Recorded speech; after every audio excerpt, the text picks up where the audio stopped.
Estamos falando sobre Zacarias 14,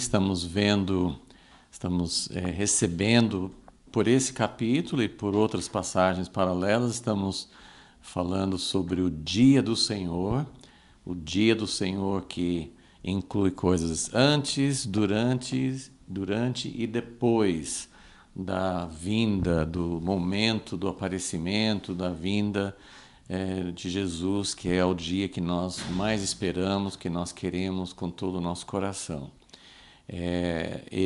Agora estamos falando mais sobre o tempo, os acontecimentos e as coisas que vão acontecer depois da vinda de Jesus, logo depois e bastante tempo depois, porque o dia do Senhor inclui esse período de 1000 anos depois, né, do governo de Jesus. É um tempo que às vezes nós pensamos, mas o que a Bíblia fala sobre o milênio? O que a Bíblia fala sobre esse tempo? E muitas vezes as profecias no Primeiro Testamento trazem tudo junto, assim como a primeira e a segunda vinda foram vistas como um acontecimento só, e os profetas viam aquilo assim de uma forma como se fosse um acontecimento só. Depois da vinda de Jesus, o período em que ele vai implantar o reino e o período depois do reino eterno, às vezes são vistos nas profecias como se fosse tudo junto, e até tem pessoas que têm uma linha de interpretação que não vê esse período de 1000 anos. Jesus volta e já implanta o seu reino, e é uma coisa instantânea.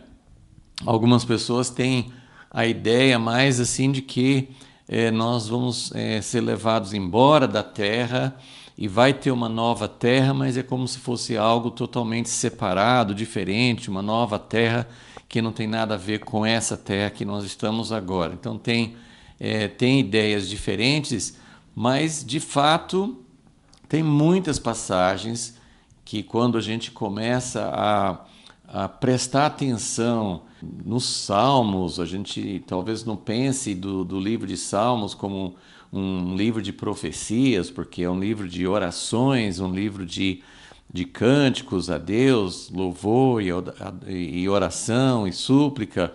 Mas o livro de Salmos tem muitas profecias e tem muitos salmos que expressam o nosso anseio, o anseio dos salmistas, não só Davi, tinha outros que escreveram esses salmos. Então eles expressavam esse anseio que todos nós devemos ter. Deve ser não um tipo de um anseio que faz a gente não viver no presente, esse tipo de esperança de ir embora para o céu, ou mesmo da volta de Jesus, como uma coisa que é totalmente distante, desligado, eu não tenho nada para fazer aqui, só vou ficar esperando aquele dia. Isso não é uma esperança saudável, mas nós vivemos hoje, nós direcionamos as nossas atividades, nosso coração está voltado para esse dia que Jesus vai voltar, e a gente deve ter. A Bíblia não explica com detalhes, a gente não sabe como é que vai ser a vida no milênio ou a vida no reino eterno. A gente não tem muita descrição, a gente não tem muita informação sobre isso. Mas a Bíblia traz muitas profecias, muitas descrições de como será esse reino, alguns aspectos que devem encher nosso coração de esperança, porque diante de tudo que tem no mundo hoje, desde coisas que não são talvez resultado direto de ações humanas, tudo é consequência da queda, tudo é consequência do pecado. mas tem doenças, tem transtornos da natureza, tem tempestades, tsunamis, terremotos, tem muita coisa assim que causa muito sofrimento, mas tem muito sofrimento causado diretamente por nós, os homens. E essa injustiça, toda essa situação que domina e que vai piorando cada vez mais, é algo que deve encher nosso coração de esperança, de um anseio, né, pela vinda de Jesus e pelo reino que ele vai trazer.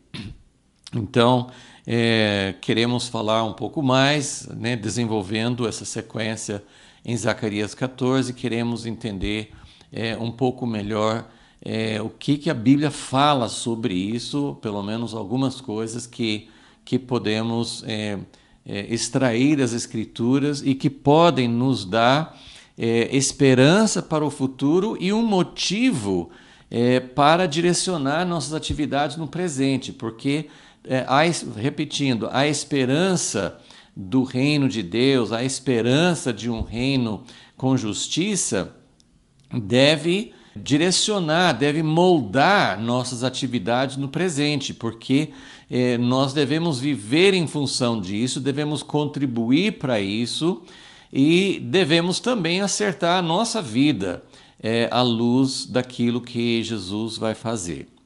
Então vamos orar, vamos pedir que o Senhor ilumine os nossos olhos e acenda cada vez mais, aqueça cada vez mais a chama no nosso coração. Senhor, nós realmente estamos cada vez com menos esperança de que o homem vai resolver seus próprios problemas.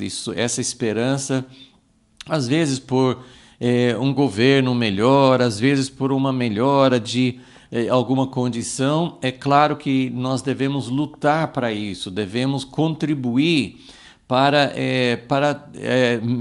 diminuir o sofrimento das pessoas que estão próximas a nós.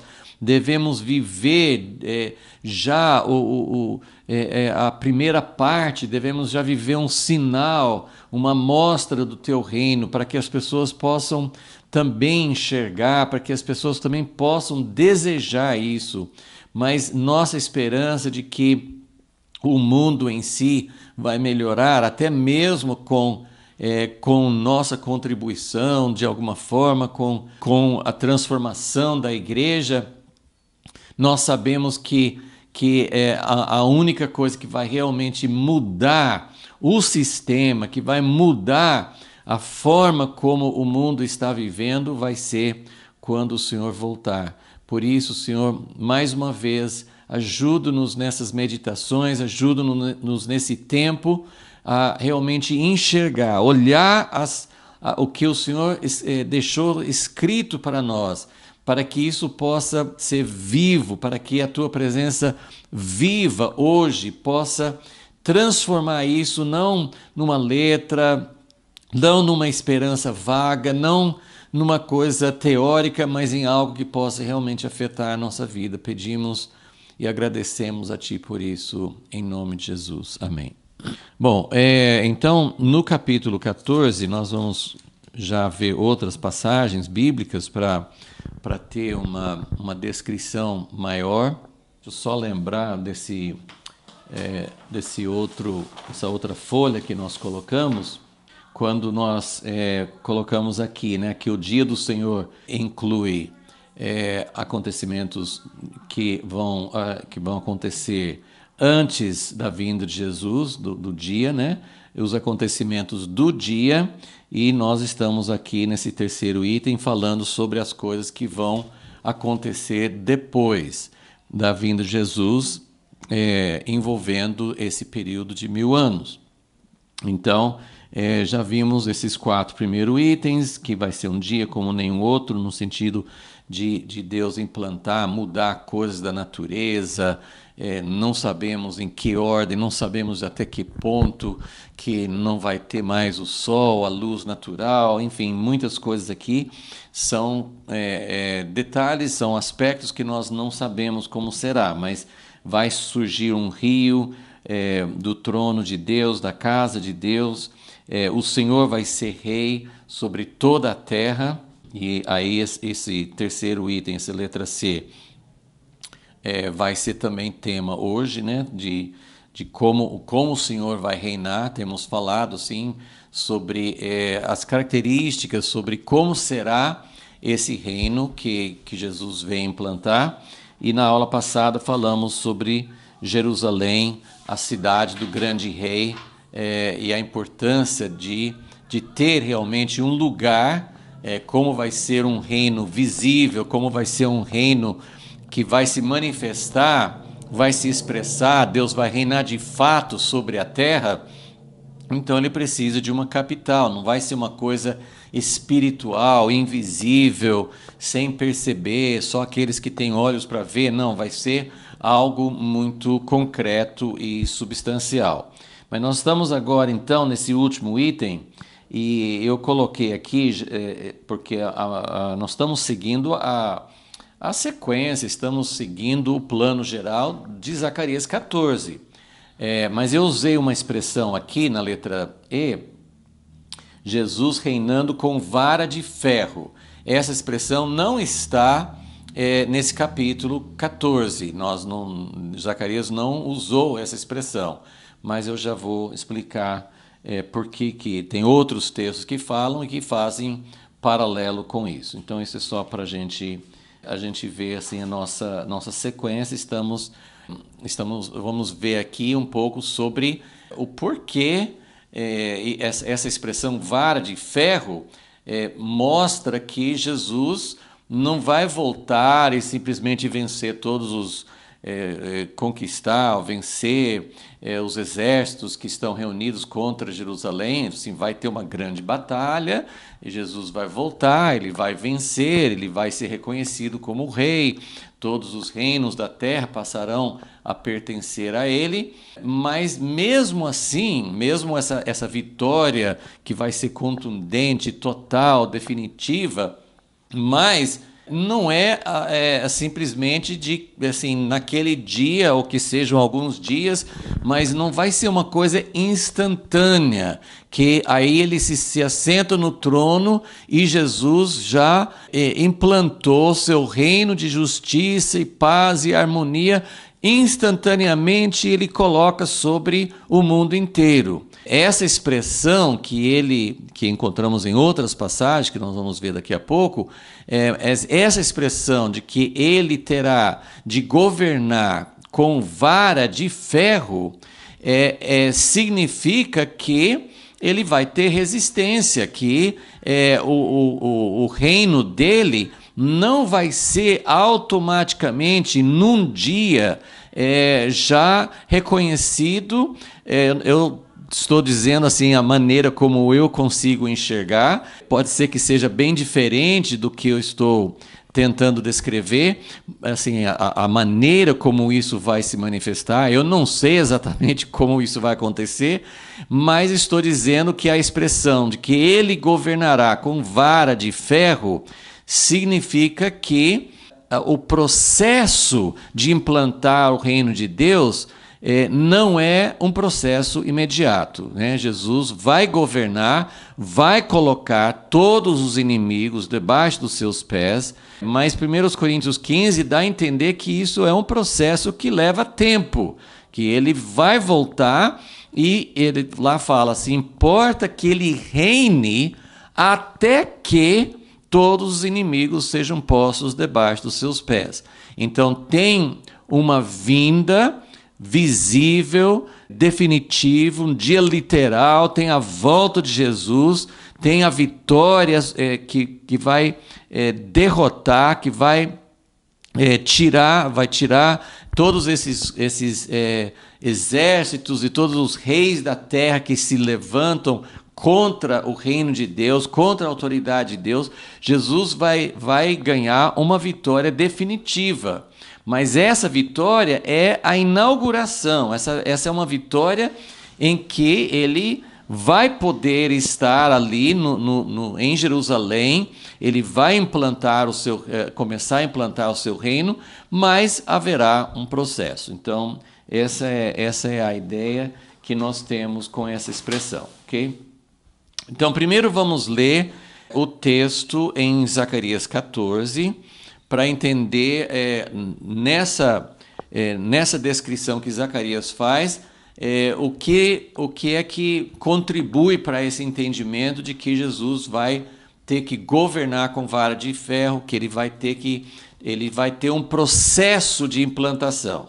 Nós temos conversado mais detalhadamente sobre até o versículo 11, falando sobre como ele estabelecerá sua capital em Jerusalém, ele será rei sobre toda a terra, vai haver mudanças topográficas, Jerusalém vai ser elevada, né? Então vimos até aqui.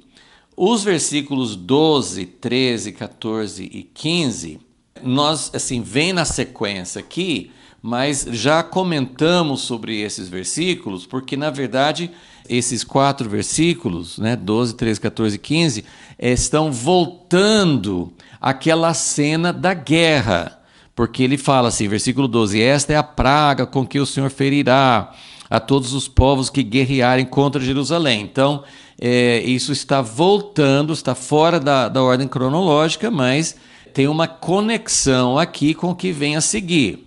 E qual é? Ele está descrevendo como que Jesus, na sua volta, como que ele vai, pelo menos um aspecto, né, de como ele vai vencer esses exércitos que estão reunidos contra Jerusalém. Então ele fala de uma praga, que parece a descrição de uma bomba nuclear, mas como eu já comentei, Jesus não precisa de uma bomba nuclear para causar esse efeito, né? E ele fala sobre uma praga que vai fazer com que a carne será consumida, a língua, os olhos, né? Depois no versículo 13 fala também de uma outra coisa uma outra estratégia que Deus já usou em outras épocas, né? em fazer com que o inimigo, cada um lute contra si mesmo, né? Os próprios inimigos, uns lutam contra os outros. Então, versículo 13 fala isso, né? Cada um haverá grande confusão, cada um lutando contra o outro, contra o próximo, né? E depois falando também que Judá vai estar junto com o povo de Jerusalém, que eles vão dividir muitas riquezas de todas as nações. Também fala que a praga que afeta as pessoas, no versículo 15, vai afetar também os cavalos, camelos, jumentos, todos os animais que estiverem, que também pode representar os instrumentos ou as armas, ou os aviões e mísseis e instrumentos de guerra, ok? Então, esses 4 versículos estão descrevendo em mais detalhes o que já foi falado no versículo 3, né? Zacarias 14, 3 fala que o Senhor sairá e pelejará contra estas nações. Então, esses 4 versículos explicam como vai ser isso. Então, agora chegamos no versículo 16. Então, todos os que restarem, ou seja, não vai ser, Jesus não vem para matar todos, né? Vai haver morte, vai haver bastante morte, principalmente entre os exércitos, mas vai haver um remanescente. E eu sempre me lembro, quando vejo isso aqui, me lembro bastante de Joel 3, quando ele também descreve essa batalha final, e ele fala assim, multidões, multidões, no vale da decisão. Tá, é uma decisão entre os exércitos do homem e o exército de Deus. Então é uma grande decisão. Mas também pode ser uma decisão, eu fico até imaginando, a Bíblia não fala sobre isso, mas é possível que desses exércitos que estão ali, nós sabemos que os tiranos, os ditadores, os reis, os governantes humanos, eles obrigam seus súditos, seus sujeitos a ir para a guerra. os soldados, a maioria, não sei, uma grande parte, eles não querem ir para a guerra. A guerra não é a causa, em grande parte, a guerra não é a causa do povo, né? Nós estamos vendo um exemplo muito bom disso nessa guerra que a Rússia está fazendo contra a Ucrânia, que os soldados russos, muitos estão morrendo, e não é para uma causa que vai beneficiar o povo russo. Putin quer aumentar o território dele, e talvez muitos russos apoiem essa ideia de crescer em tamanho, de ter uma grande força para ir contra, assim, para se tornarem grandes, né? Esse nacionalismo, né? Como nos Estados Unidos, né? Tornar o país grande, fazer com que o país seja rico e mais forte, mais dominante que os outros. Então, existe um patriotismo que é saudável, mas esse nacionalismo, esse querer ser maior e dominar, é algo que pertence aos governantes. Eles que querem dominar. Às vezes o povo entra nesse engano, né? Mas muitos soldados estão lutando, estão morrendo, sem vontade de estar ali e sem nenhum benefício para eles. Então eu fico pensando que é muito possível que nessa guerra final, isso aqui é uma contribuição minha, mas é possível, né? Eu estou me baseando em Joel 3, né, nessa parte de multidões no vale da decisão. É possível que muitos, que alguns, reconheçam Jesus, reconheçam a causa. Mesmo ali naquela batalha, eles estão representando, os países foram obrigados a ir lá, mas aqui no versículo 16 fala, então todos os que restarem, então vai ter um remanescente. Eu estou imaginando que pode ser entre os próprios exércitos, mas com certeza também nos países de origem. Toda a humanidade não vai morrer na volta de Jesus. E aí nós temos que, assim, é importante lembrar, né, isso, assim, eu falo todas essas coisas com muito cuidado, e sempre nós temos que ficar atentos para o fato de que toda profecia é parcial, mesmo a visão profética que nós temos nas Escrituras, eles viam uma parte, eles viam com lacunas, eles viam um aspecto. Então, as profecias que estão nas Escrituras, elas não estão erradas, mas elas representam aquilo que o grau de revelação que Deus queria dar e que os profetas puderam receber.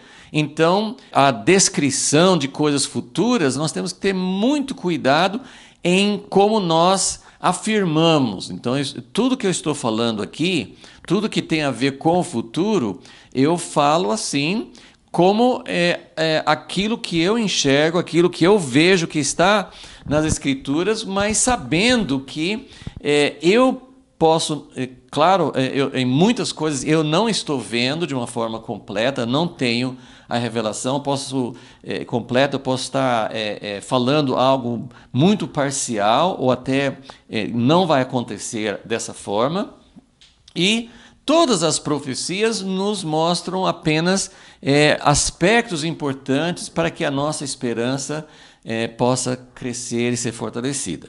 Mas conforme vemos nessas passagens que falam a respeito da volta de Jesus, e Apocalipse 20, que explica que vai ter uma primeira ressurreição, Satanás vai ficar preso durante 1000 anos, aqueles que morreram sendo fiéis a Jesus, aqueles que foram mártires, aqueles que sofreram com Jesus, né, como Paulo fala, os que sofrem com Jesus vão reinar com ele.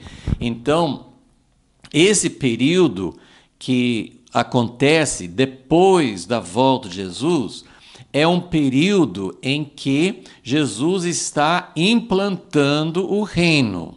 E é um período em que tem muitas pessoas que não não assim, são as pessoas que estão vivas quando Jesus voltar e vão continuar tendo filhos, se casando, a humanidade vai continuar, mas debaixo do governo de Jesus. Então nós temos uma população, os que, versículo 16, os que restarem de todas as nações. Então tem as pessoas que não morreram na volta de Jesus, que estão vivas, mas que ainda não fazem parte daqueles que servem a Jesus, que não foram transformados, porque na volta de Jesus nós teremos a primeira ressurreição daqueles que foram fiéis, né? Paulo fala assim, eu luto, eu anseio para alcançar a ressurreição dos mortos. Às vezes eu li aquilo e falo assim, puxa, será que Paulo não sabia se ele ia ser salvo? Claro que não, ele não tinha esse problema. Mas ele queria algo que é o prêmio, que ser ressuscitado na primeira ressurreição e poder governar com Jesus, poder participar.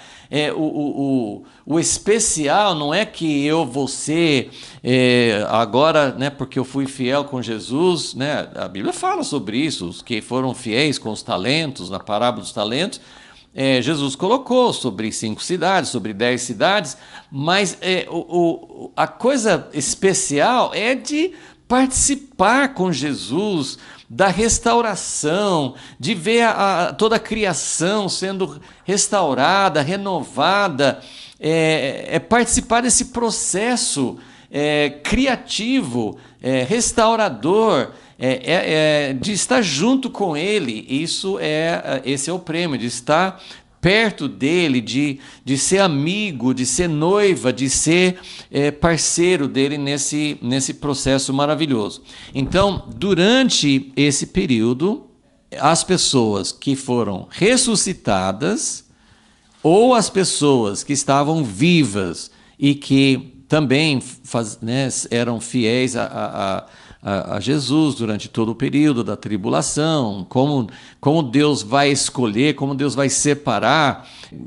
Tem a ideia assim, de que todos os salvos serão ressuscitados e transformados na primeira ressurreição, mas tem também a ideia como no final do milênio, segunda ressurreição, dia do juízo final, muitos ainda serão encontrados no livro da vida. Então, a ideia é que na primeira ressurreição seriam somente aqueles que venceram, aqueles que foram fiéis, aqueles que seguiram a Jesus até o final. Então, essas pessoas reinarão com Jesus. É muito estranho você pensar, nós vamos ter pessoas na terra com corpo glorificado e pessoas que são normais, que não foram nem ressuscitadas, nem o corpo transformado na volta de Jesus, que vão continuar, mas vão viver mais tempo, não vai ter enfermidade, vai viver.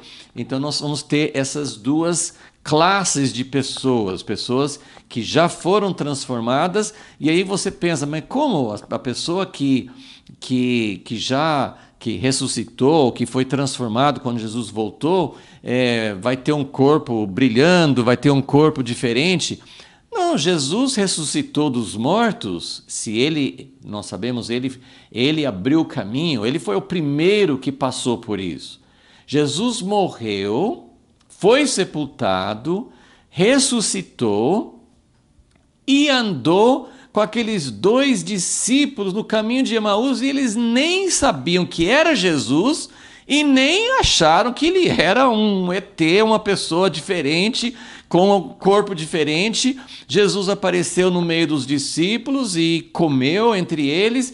Então, seria assim. A ideia que nós temos é que as pessoas que fazem parte da noiva, que realmente que foram de alguma maneira, através da ressurreição ou através da transformação do corpo corruptível em incorruptível, eles vão se misturar com as pessoas não vão saber, olhando para elas, que elas são diferentes. Então, essa é mais ou menos como a gente entende que vai acontecer, o que vai acontecer durante o milênio. Ok, então, no versículo 16: todos os que restarem de todas as nações que vieram contra Jerusalém subirão de ano em ano para adorar o Senhor. Então, houve uma grande transformação. Essas nações, essas populações, a humanidade, todas as nações da terra que continuarão existindo depois da volta de Jesus, não serão transformados instantaneamente, não é o reino eterno, não houve ainda o juízo final, não houve a segunda ressurreição, quando aí assim acabou mesmo. Quando nós pensamos em termos de tempo, nós temos o tempo presente e nós temos a era por vir. Quando Jesus volta, coloca um fim na história humana. Não é mais o dia do homem, agora é o dia do Senhor. Mas o tempo, o sistema babilônico caiu, Jesus vai implantando o seu reino, mas não acabou ainda todo o sistema, as pessoas continuam, homem e mulher, continua tendo, Satanás está preso, mas as pessoas podem se recusar, as pessoas podem não querer ir, porque olha aqui que tá descrito aqui: todas as nações, né, os que restarem, os que sobrarem, vão subir de ano em ano para adorar o rei. Ele é o rei. Então, de ano em ano, eles vão subir, sempre fala subir para Jerusalém, porque é uma cidade numa elevação maior, e vai ser maior ainda. Então, eles vão adorar o Senhor, o Rei, o Senhor dos exércitos. Ele ganhou a batalha, e isso vai ficar muito notório, não é uma coisa que vai ficar escondido, nem todo mundo sabe. Todo mundo vai saber. Né? Quem está vivo, os que sobrarem de todas as nações, eles vão saber. Houve uma grande batalha e o próprio Deus voltou. O Jesus que viveu nessa terra, que foi crucificado, aquele que temos toda a história dele nos evangelhos, esse Jesus voltou e derrotou esse enorme exército. E ele se tornou, por direito, o rei sobre todas as nações.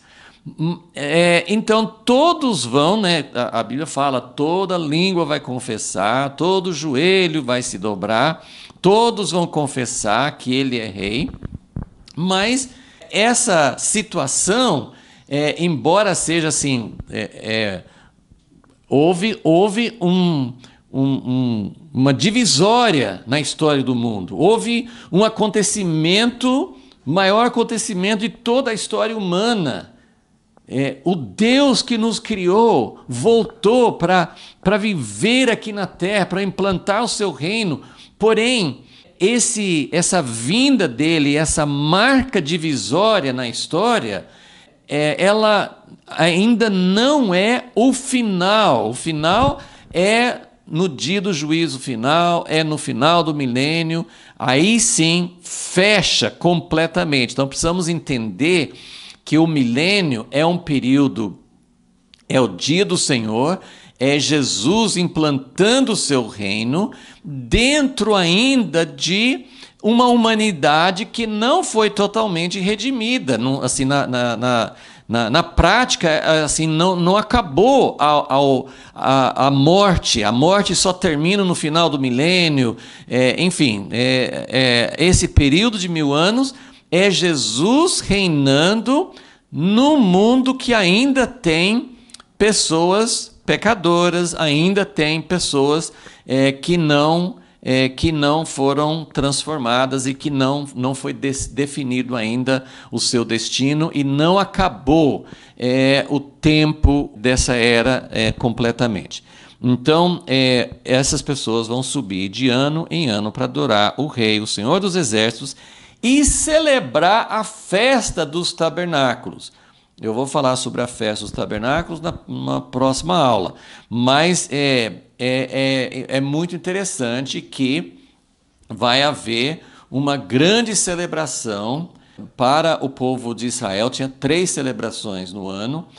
Não sei se essa passagem significa que para o mundo todo as outras 2 festas, né, Páscoa e Pentecoste, não serão celebrações do mundo inteiro, ou se é só nessa ocasião que eles vão subir para Jerusalém, mas aqui está dizendo eles vão subir de ano em ano, e também não dá para imaginar que todas as pessoas do mundo inteiro vão subir para Jerusalém, porque não caberia, mas vai ter uma representatividade, as pessoas vão representar as nações, e todas as nações vão subir para adorar o Senhor. Maravilha, isso é tremendo. Mas o que nós entendemos logo em seguida? Versículo 17. Se alguma das famílias, porque ele está chamando as nações de famílias, famílias étnicas, famílias culturais. Então, tem todas as famílias da terra, todas as nações, todas as etnias, todas as culturas. Então, se alguma das famílias, né, nesse sentido de coletividades, se alguma das famílias não subir a Jerusalém, então eles não são automaticamente submissos ao rei. Eles não vão todos ter um só coração. Eles não estão ainda assim, Satanás não está ali induzindo e trazendo mal e trazendo guerra. Jesus está reinando, mas as pessoas têm capacidade, têm possibilidade de decidir: eu não quero ir. Então, se alguma das famílias até não subir a Jerusalém para adorar o rei, repete, o Senhor dos exércitos, não virá sobre ela, sobre aquela família, sobre aquela nação, sobre aquela região, não virá sobre ela a chuva. Então, é dessa descrição que eu estou colocando que Jesus vai ter que governar com vara de ferro. O que significa vara de ferro? Vara de ferro significa que Jesus vai ter que usar a sua autoridade divina, a sua autoridade, que ele é o rei de todas as nações, mas ele é o rei criador, ele tem no domínio dele, ele tem o controle da natureza, das forças da natureza, da chuva, da provisão. Ele é capaz de transformar desertos em jardins, ele é capaz de impedir que a chuva venha, e isso pode ser uma coisa simbólica no sentido assim, não virá sobre ela chuva, pode ser que de alguma outra forma ele feche a fonte de vida, de prosperidade, de sustento, né? Ou seja, o que Jesus como rei vai fazer, ele vai implantar o seu reino envolve essa uniformidade. Já lemos no versículo 9 desse capítulo 14, nós já lemos que naquele dia, né, o Senhor será rei sobre toda a terra, naquele dia um será o Senhor, e um será o seu nome. Não vai ter muitas religiões, não vai ter muitos caminhos, não vai ser cada um fazendo o que bem entender, mas vai ser realmente, vai haver uma centralidade, vai haver todos subindo para Jerusalém, mas ainda é o tempo em que nem todos tiveram o coração transformado, nem todos nasceram de novo, nem todos têm um coração para amar a Deus sobre todas as coisas. Então, vai haver aqueles que não querem subir, que não reconhecem, que não aceitam essa adoração ao Senhor. Tudo isso assim é muito, assim, a gente está só, nós temos que nos basear no que nós temos aqui de informação, mas para mim assim o ponto principal é que isso descreve um reino em que ainda não é o reino eterno, ainda não é, a situação em que Deus almeja. Deus não quer imposição. Esse sistema de vara de ferro não é o alvo final de Deus. É muito importante entender isso. Deus vai usar, Jesus vai voltar, não como... Não, ele é manso, ele é humilde, ele deseja conquistar o nosso coração. Ele vai continuar fazendo isso no milênio. Ele quer um povo que vai, ele fala assim de sacerdócio, né? Aqueles que estiveram com ele, aqueles que ressuscitaram, que foram fiéis a ele, serão sacerdotes. Sacerdote não é aquele que deseja se vingar, que deseja impor, que deseja obrigar.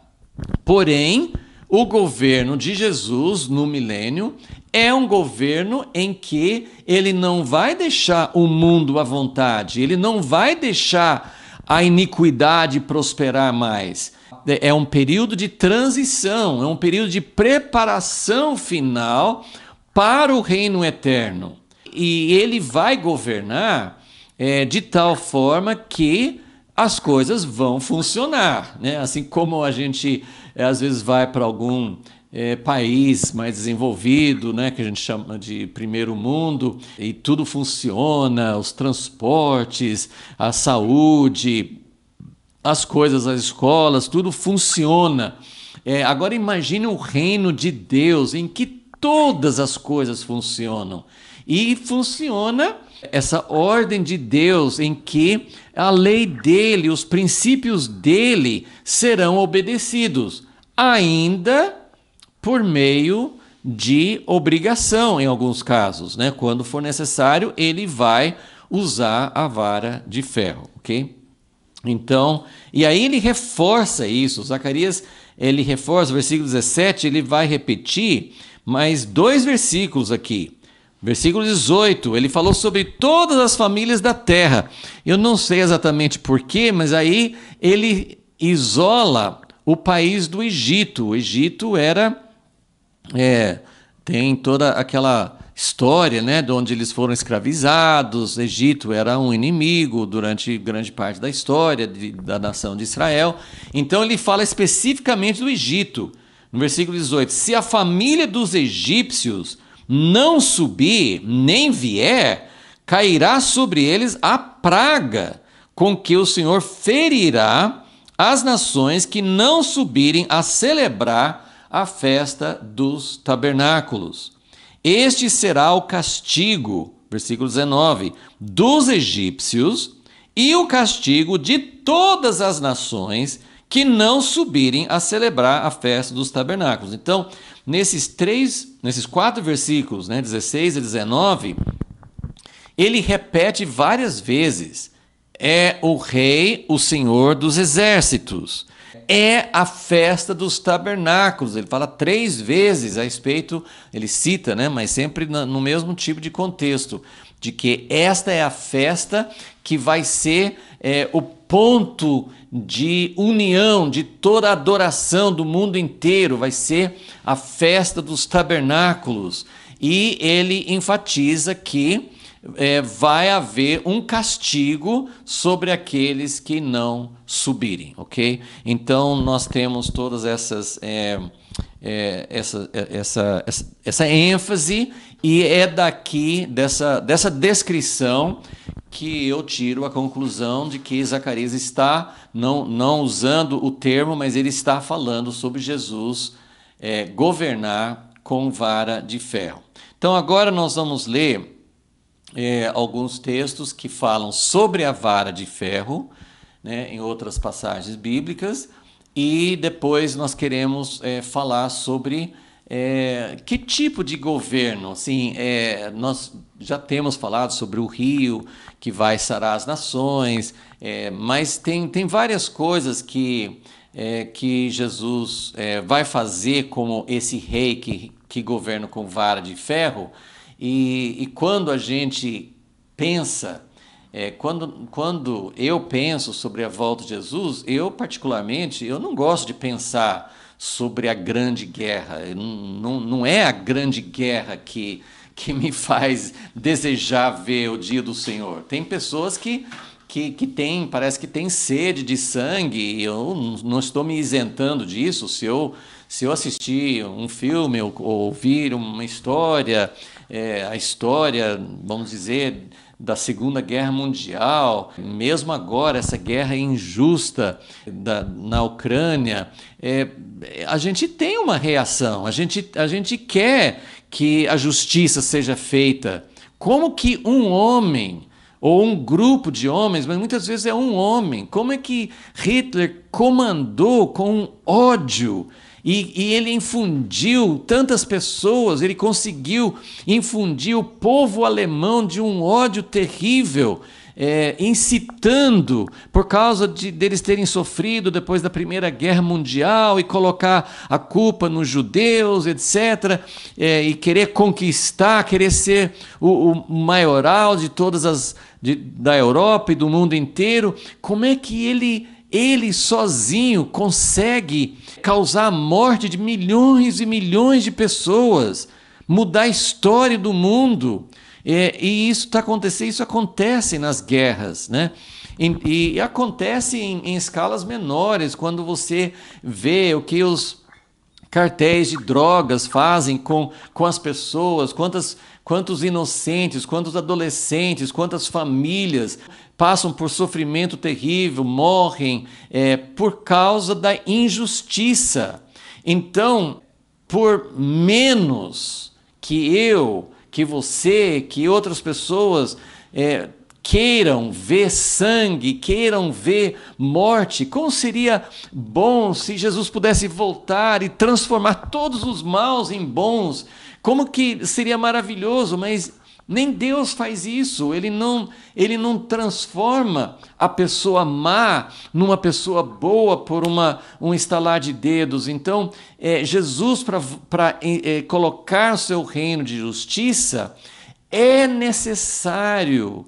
Eu falo isso com dor, eu falo isso com, assim, a gente vira o rosto, a gente não quer ver o sofrimento nem das piores pessoas. Eu não quero ver essas pessoas morrerem, mas muito menos do que isso, eu não quero ver essas pessoas irem para o inferno, eu não quero ver esse tipo de situação. Então, quando nós vemos muitas e muitas profecias bíblicas, na Bíblia inteira, no Primeiro Testamento, no Novo, nós vemos vez após vez, então, Deus, que é justo, Ele vai julgar e Ele vai acabar com todo o mal, Ele vai destruir os inimigos, Ele vai pisar, o povo de Deus vai pisar os inimigos. Então tem essas descrições que na verdade, a gente não deve mesmo desejar isso. Nós desejamos sim que venha a justiça. Nós desejamos sim que haja uma mudança. Mas, infelizmente, para que haja uma mudança, tem que extirpar o mal. Tem que arrancar o mal.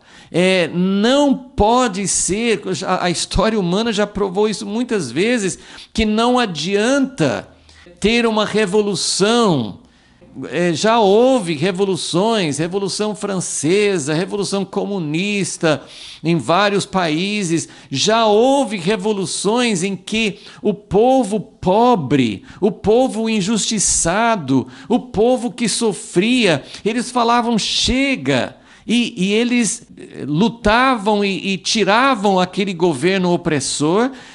Tem as histórias, como na Revolução Francesa, lá na Rússia, eles matavam na guilhotina, matavam os dirigentes que eram da família imperial, eles matavam e todos aqueles que eram ricos, matavam todo mundo, era muito sangue.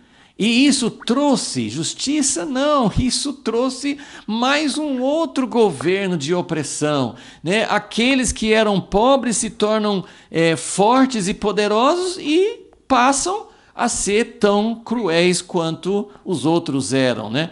Então nós já vimos que o homem, ele não consegue tirar a maldade, ele não consegue implantar uma utopia. O comunismo, todo mundo é contra o comunismo, mas o comunismo em si, a visão do comunismo, é uma visão muito próxima daquilo que Deus fala nas Escrituras. Não estou defendendo o comunismo, mas estou dizendo que quando nós olhamos para o que Deus quer, quando nós olhamos para aquilo que Deus deseja implantar, a justiça, acabar com o sofrimento, acabar com desigualdade, acabar com uns explorando os outros, isso é uma visão maravilhosa. Isso é a visão de Deus. Deus deseja isso. Só que o homem não consegue implantar. O homem não consegue mudar porque o mesmo coração que tinha nos reis da França, nos czares da Rússia e em qualquer outro país, o mesmo coração que tinha naqueles que estavam dominando antes, está também no coração daqueles que querem mudar o regime. E a gente vê isso na política, tira um governo, tira um partido, põe outro, e nós temos os mesmos problemas, ok? Então vamos rapidamente, não vai dar para ler todos os textos e com certeza vamos ter que continuar na próxima aula, mas vamos ver o Salmos número 2, é bem conhecido, né? Que descreve, tem o Salmo 2 e logo em seguida nós vamos ver o Salmo 110. Então o Salmo 2 descreve exatamente essa batalha final, como que vai surgir no mundo uma unidade falsa, os reis que são concorrentes um do outro, os reis que se levantam, cada um quer o seu próprio reino e quer ser mais do que o outro, mas eles vão se unir. Apocalipse fala sobre isso, né? Que os reis da terra vão se unir para dar autoridade à besta, ao anticristo, eles vão se unir para se levantar contra Deus, né? Então, porque conspiram as nações e os reis da terra se levantam contra o Senhor e contra o seu ungido. E aí fala que Deus zomba deles. Versículo 6, ele fala que ele vai colocar o seu rei sobre o seu monte santo em Sião. E ele fala, né, Deus falando com o filho, né, isso aqui é um salmo, uma profecia messiânica.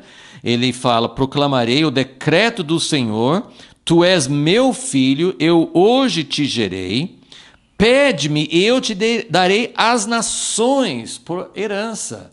Deus quer as nações. Agora nós podemos olhar isso e dizer, muitas vezes os próprios judeus, até os profetas judeus, eles viam que Deus ia restaurar Israel, o povo escolhido, ia restaurar o seu trono em Jerusalém, e que ia dominar, ia subjugar, ia acabar com todas as outras nações. Mas, na verdade, Deus quer as nações. Deus deseja as nações. E ele fala assim: pede-me, eu te darei as nações por herança e os fins da terra por tua possessão. E aí ele fala, versículo 9, tu os regerás, Deus Pai está falando com o Filho, tu os regerás com vara de ferro, tu os despedaçarás como a um vaso de oleiro.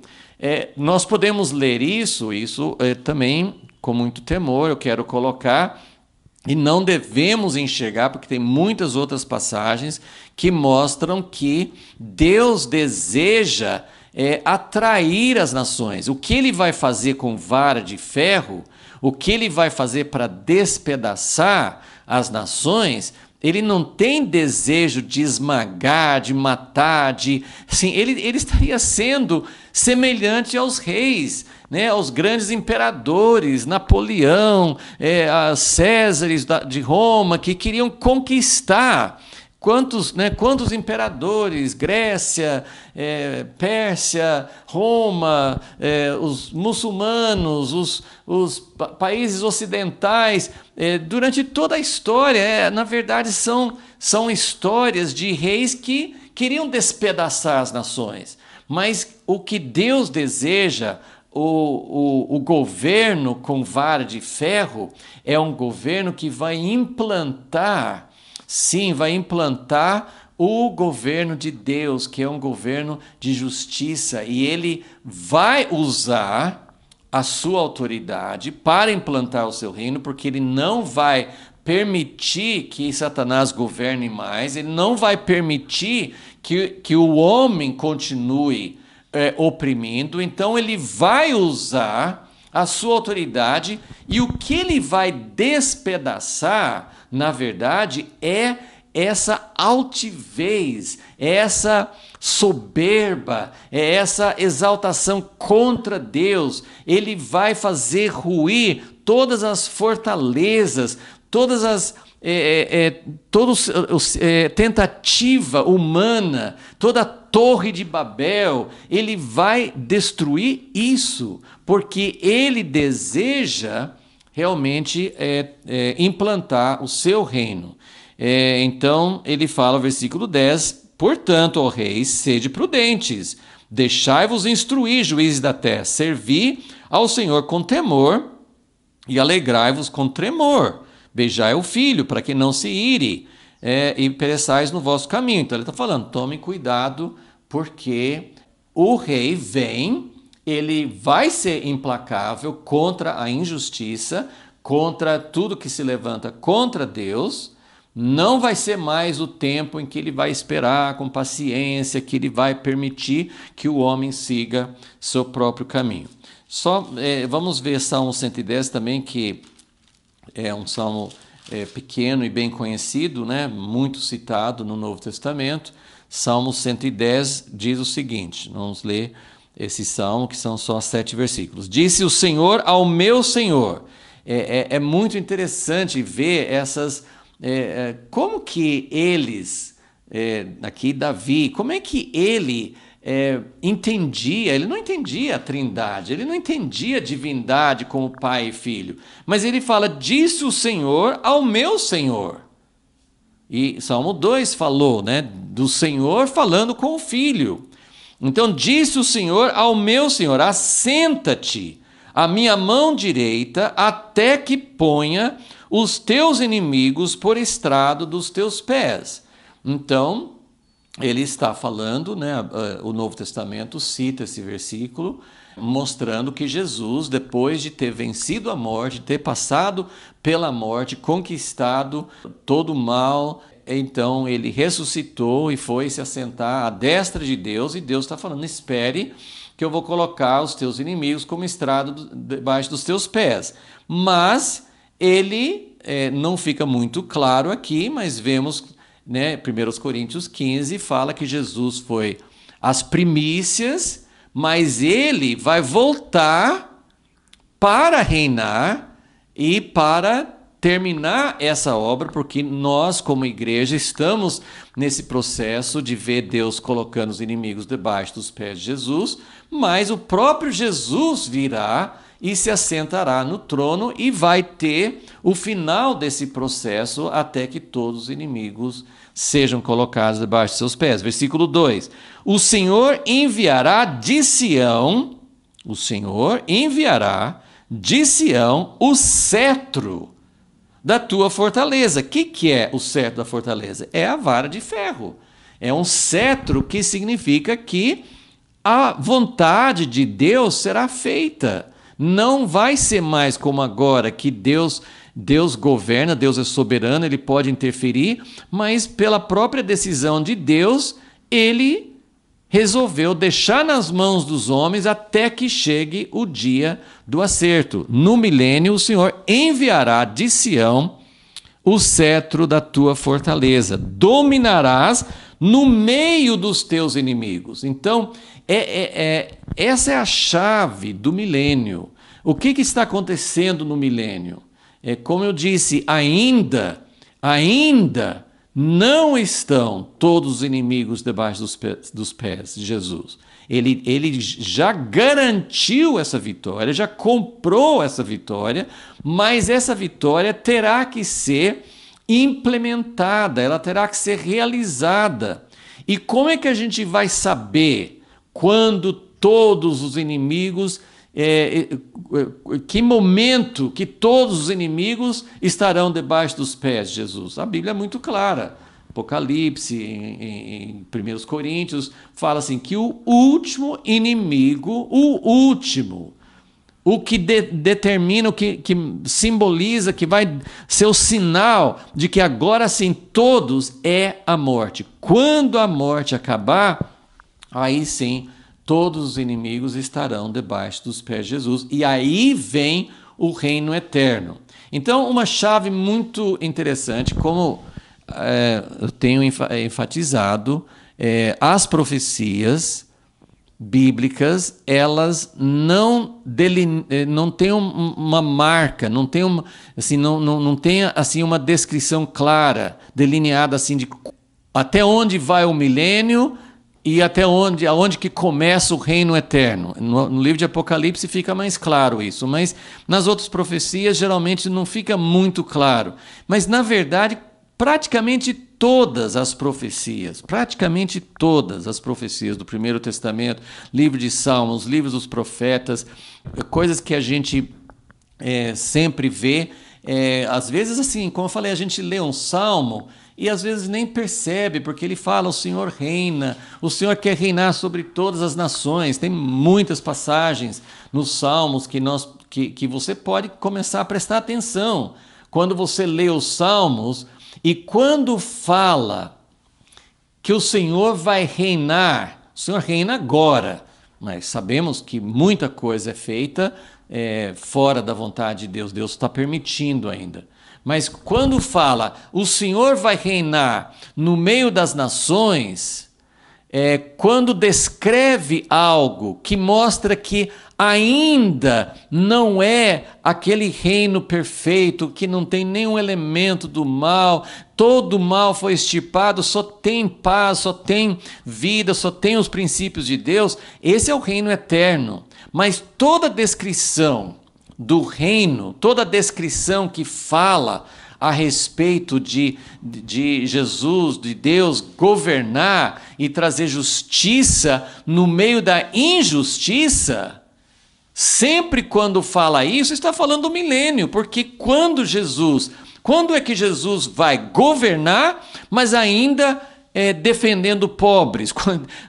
No reino eterno não tem mais pobre. Mas quando é que Jesus, como rei, vai defender aquele que é aflito? É no milênio. Então, o Senhor enviará o cetro de Sião, e dominarás no meio dos teus inimigos. Então, é milênio. Ele ainda está dominando no meio de inimigos. Versículo 3. O teu povo se apresentará voluntariamente no dia da tua batalha. Isso é o povo de Deus. Ainda não não se estendeu, não alcançou o mundo inteiro, toda a população. Ornado com santa majestade, no seio da alva, receberás o orvalho da tua mocidade. Jurou o Senhor, esse texto aqui é muito conhecido, não se arrependerá, tu és sacerdote eterno, segundo a ordem de Melquisedeque. Então, vemos aqui que o cetro de ferro, ou a vara de ferro, o cetro de fortaleza, é junto com o sacerdócio. Então, a vara de ferro nas mãos de Jesus, só precisa ter medo dessa vara quem quer continuar na maldade, porque ele vai ser implacável com a maldade. Mas ele vai reinar com misericórdia, com justiça. Já vamos ler pelo menos um ou dois textos sobre isso. O Senhor está à tua direita, ferirá os reis no dia da sua ira, julgará as nações, enchê-las-á de cadáveres e ferirá os cabeças de toda a terra. Eu não vou ter tempo agora de nesta aula de ler Abacuque 3. Se você ler Abacuque 3, porque tomaria bastante tempo, mas Abacuque 3 é a descrição, pelo menos eu acho que é a descrição mais completa de Deus voltando e julgando a maldade. E fala que ele vai julgar os cabeças. Então, isso significa que, sabe quando, né, Israel, por exemplo, eles tentam, e alguns, né, os outros exércitos do mundo, assim, muitas vezes quando eles estão batalhando, eles querem matar só aqueles que são responsáveis pela guerra. Mas nós sabemos que na guerra muitas vezes eles erram. Estados Unidos, Europa, o próprio Israel, eles não conseguem pegar, né? Às vezes eles falam que foi um ataque cirúrgico, assim, entrou como um cirurgião, pega e só tira o câncer, não tira mais nada. Jesus tem capacidade de fazer isso, ele vai governar com vara de ferro, mas somente pegando os cabeças, somente pegando aqueles que se colocaram, que se posicionaram ao lado do mal. Então, pelo caminho beberá do ribeiro, pelo que prosseguirá de cabeça erguida. Ok. Então, Jesus vai voltar não só para vencer uma grande batalha final ali, mas ele também terá um processo diante dele. Ele terá que eliminar o mal. Ele terá que tirar o mal da terra. Então nós vamos ler uma das melhores passagens sobre isso, é Isaías 11. Isaías 11 é uma passagem muito bonita porque ela inclui quase tudo. Já vou falar aqui sobre esses itens que coloquei aqui na folha, mas vamos ler primeiro esse texto em Isaías 11 e vou até começar a apontar aqui o que Jesus vai ter que fazer, né? Quem sou eu para dizer? Eu não sei a abrangência, não sei a sequência, não sei como ele vai fazer, mas eu estou lendo essa profecia. Isaías 11, então lembrando que vamos só unir né, fazer uma conexão entre os pontos aqui, né, que Zacarias fala que Jesus, como rei sobre a terra, ele vai ter que usar a sua autoridade divina para que todas as nações subam a Jerusalém e celebrem a festa dos tabernáculos e faça parte dessa adoração. Nós vimos no Salmo 2 e no Salmo 110 que não é só uma questão de guerra, de uma grande guerra, mas ele vai ter que fazer um trabalho de limpeza, ele vai extirpar de toda a terra. Então, a vara de ferro não é só o poder militar, o poder que ele tem de derrotar os exércitos nessa grande batalha. Ele vai ter um processo, não sei se vai durar todo o tempo ou não, mas ele vai usar a sua autoridade para governar e para tirar o mal da terra, ainda nesse sistema, ainda nesse... eu falo sistema, assim, não vai ter mais o sistema humano de governar, não vai ter mais o sistema humano de religião, não vai ter Satanás solto, mas mesmo assim, o mal que está no coração humano da humanidade, que ainda não foi transformada, esse mal ainda existe e ele vai governar, ele vai mostrar como faz para tirar o mal nesse sistema que ainda existe. Então, Isaías 11 fala do tronco, versículo 1, o tronco de Jessé, pai de Davi, brotará um rebento, das suas raízes um renovo frutificará. Ele está começando com a primeira vinda. Quando que o broto nasceu da descendência de Jessé? Quando Jesus nasceu. Repousará sobre ele o Espírito do Senhor. Jesus, como homem, recebeu o Espírito Santo em plenitude. Toda a plenitude de Deus habitou nele e habita nele. o espírito de sabedoria, de inteligência, o espírito de conselho, de fortaleza, o espírito de conhecimento, de temor do Senhor. Então, esse é o broto. Veja só como Isaías não conseguiu ver a diferença entre a primeira e a segunda vinda, porque esse começo aqui é a primeira vinda, né? Mas ele já vai passar direto para a segunda vinda, porque ele fala, ele deleitar-se-á no temor do Senhor, ok, tudo bem, Jesus tinha o temor de Deus, ele era um com o Pai, amava o Pai, tinha intimidade com o Pai, mas ele era totalmente, ele tinha temor, não medo, mas ele tinha reverência, ele respeitava, ele não queria transgredir, ele queria agradar de coração, ele mostrou o que é um relacionamento, o que é unidade. Então ele se deleitava no temor do Senhor. Agora ele começa, não julgará. Poderia ser algumas decisões, a maneira como ele avaliava, mas você vai ver que esse julgar já está falando sobre Jesus como rei. Não julgará segundo a vista dos seus olhos, nem repreenderá segundo o ouvir dos seus ouvidos. Então, ele não vai tomar as decisões nem por causa de alguém que falou alguma coisa com ele, ouvi falar, mas até mesmo daquilo que ele via. Então isso mostra como Deus é justo, ele não depende daqueles que falam de uma forma sempre parcial, ou até mesmo daquilo que ele via. E como nós precisamos ansiar por isso, como o nosso coração anseia por algo justo, por algo diferente. As pessoas colocam esperança, muitas vezes, num governante humano, mas sempre se decepcionam, sempre. Já houve, e pode haver ainda algum governante um pouco melhor do que os outros, mas sempre nós vamos ver essas falhas, que eles não conseguem julgar como Deus julga. Agora, veja bem como vai ser, porque esse texto vai falar também da vara de ferro. Então, olha que ele fala, versículo 4, ele julgará com justiça os pobres.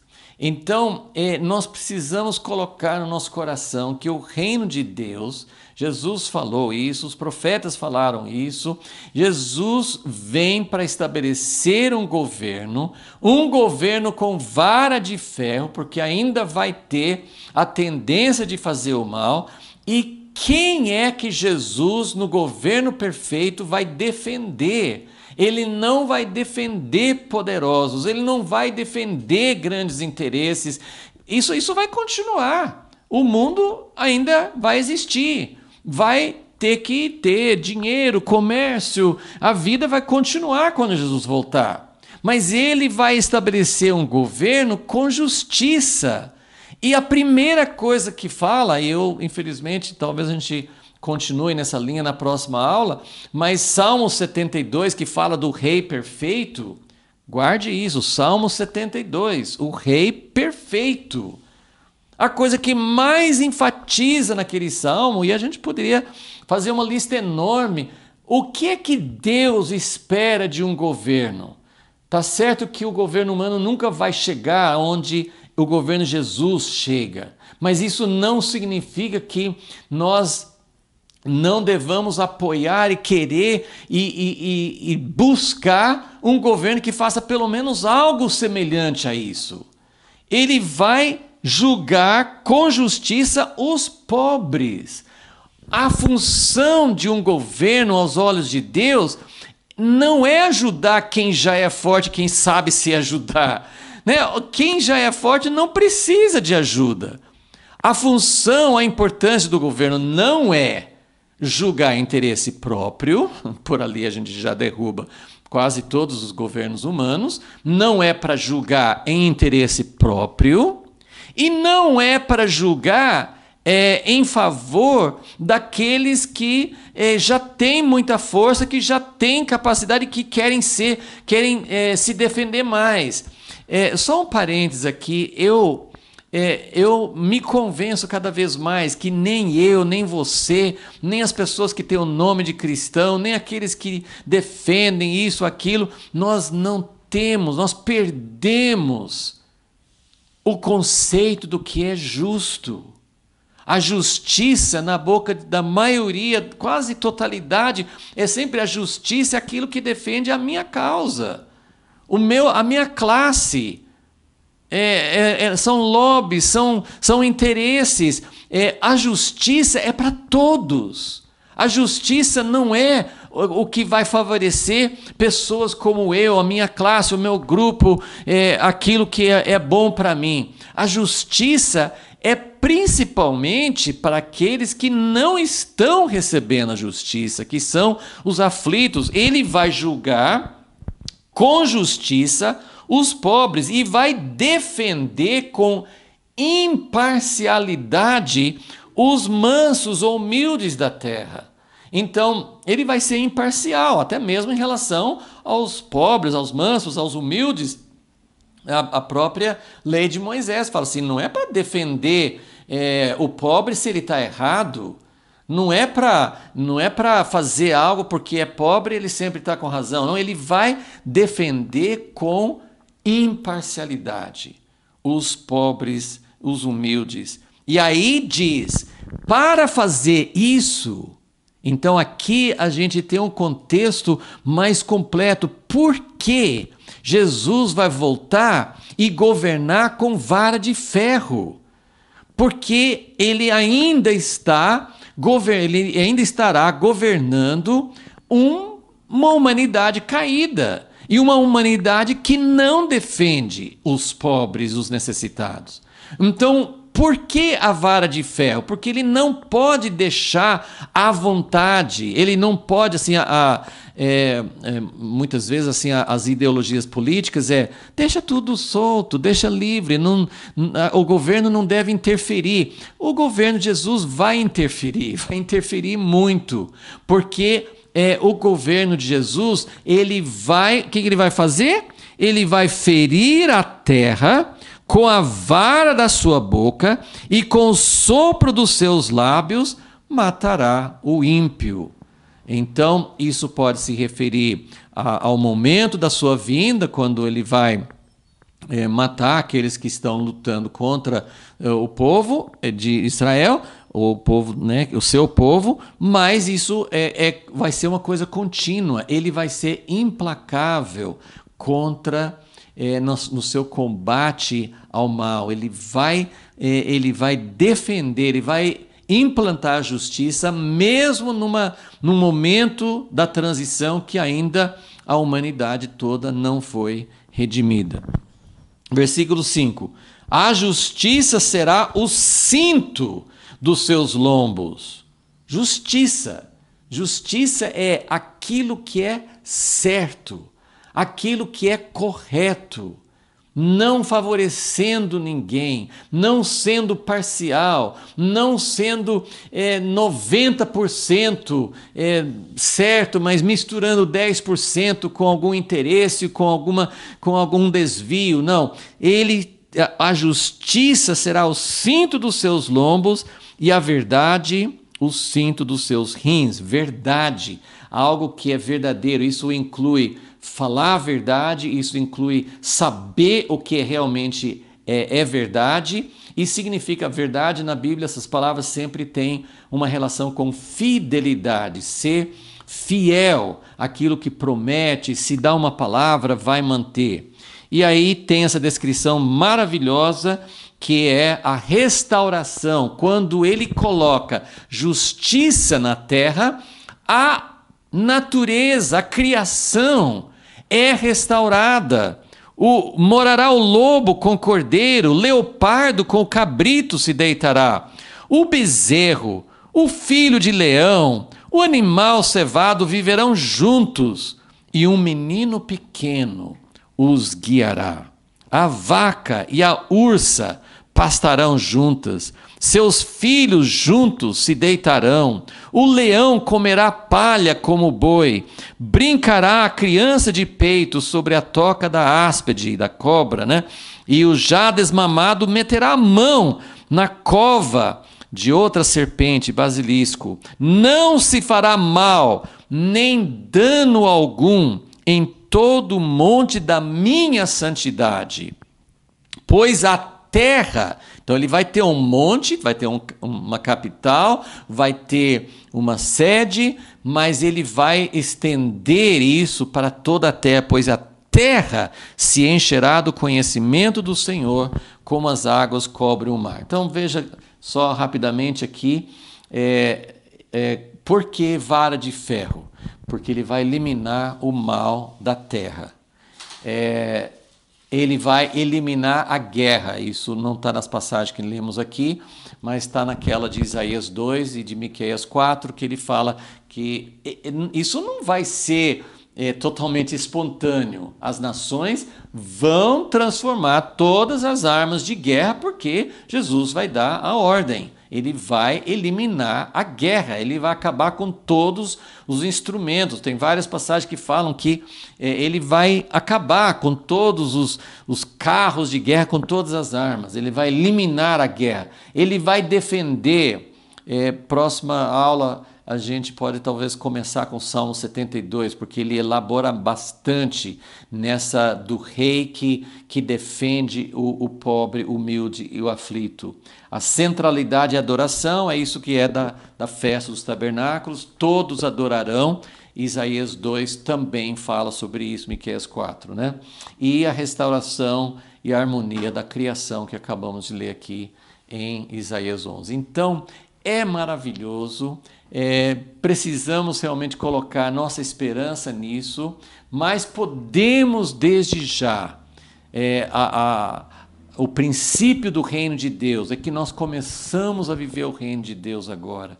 Se Deus vai implantar um reino onde a marca principal é acabar com guerra, acabar com divisões, defender o pobre, nós podemos começar a fazer isso dentro da nossa vidinha, do nosso círculo, da nossa capacidade. Nós podemos começar a viver isso desde agora. Senhor, nós queremos que esta esperança, queremos que isso seja o alvo, é para esse lugar que nós estamos indo, é para esse lugar que nós queremos ir. Nós queremos aguardar, queremos buscar, queremos contribuir, queremos viver em função disso. Senhor, que realmente nós possamos ter isso como a esperança, como a motivação, como o alvo da nossa vida. Pedimos isso em nome de Jesus. Amém.